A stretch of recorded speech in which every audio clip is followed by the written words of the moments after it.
جی ہاں ناظرین، ایک ملک میں دو قانون نہیں ہو سکتے۔ پی ٹی آئی پر قانون لاگو ہے اور پی ڈی ایم پر قانون لاگو کیوں نہیں؟ پی ٹی آئی کے 4 سینیٹرز نے آج پریس کانفرنس کی ہے۔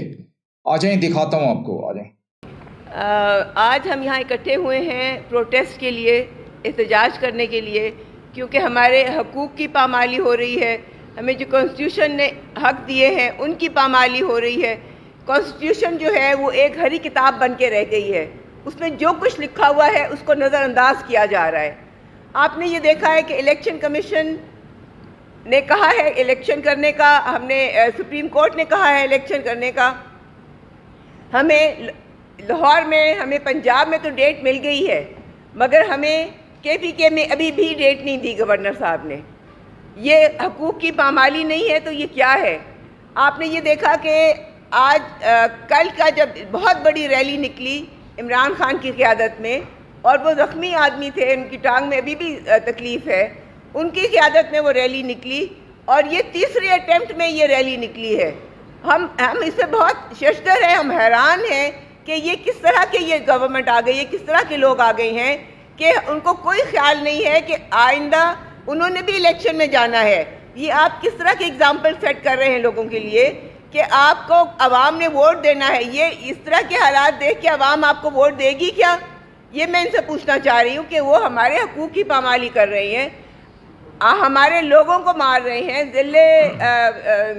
علی بلال کو جو مارا ہے، ذل شاہ کو مارا ہے، سارا انہوں نے وہ ملبہ ہمارے پر ڈالنے کی کوشش کی ہے، مگر ہر ایک کو پتہ ہے۔ آج آپ ان کی فیملی سے جا کے ملیں، آج ان کو جا کے دیکھیں وہ کس طرح سے دل برداشتہ ہے۔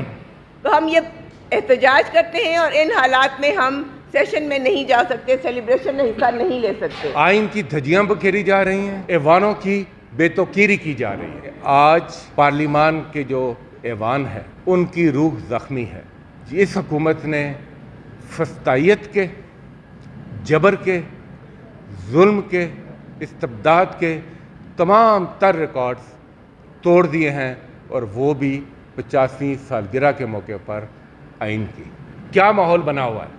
ایک سیاسی جماعت تحریک انصاف، اس کو نشانے پر رکھا گیا ہوا ہے۔ ہر قسم کا غیر قانونی اور غیر آئینی قدم اس کے خلاف، ریاستی مشینری کو استعمال کیا جا رہا ہے اس کے خلاف، اور تحریک انصاف کے قائدین سے لے کر تحریک انصاف کے ورکرز تک ایک ظلم کا پہاڑ ان کے اوپر مسلط کیا ہوا ہے۔ پارلیمان کی اور جمہوریت کی بات کرنے والے خود کیا کر رہے ہیں؟ الیکشن سے فرار، سب سے بڑی جماعت کے لیڈر۔ اور میں سمجھتا ہوں کہ پاکستان کے اس وقت ایک واحد لیڈر جو پوری قوم کو اکٹھے رکھ سکتے ہیں، ایک وفاقی جماعت اور ایک وفاقی لیڈر عمران خان۔ ان کے ساتھ کیا ہوتا ہے؟ کیا پاکستان کی تاریخ سے ہمیں سیکھنا نہیں ہے کہ یہاں پر جو بھی لیڈر پاپولر ہوا وہ بعد میں ایلیمنیٹ ہو گیا؟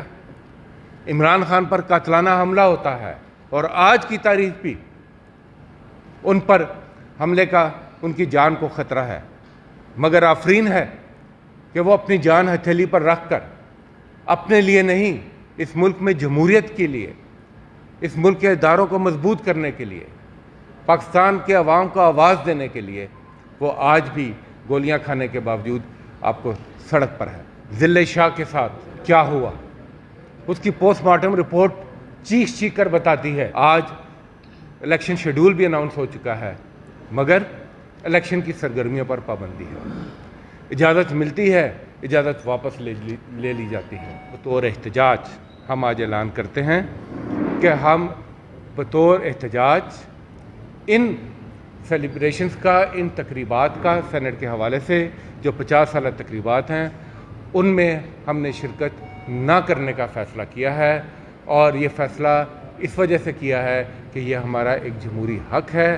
ہم رانا ثناء اللہ کے ناقابل ضمانت وارنٹ اتنی بار جاری ہو چکے ہیں، وہ گرفتار کیوں نہیں ہوتے؟ نواز شریف کے باہر جانے کا مچلکا جمع کرانے والے شہباز شریف جو عدالتی مجرم ہیں، وہ وزیر اعظم بنے بیٹھے ہیں۔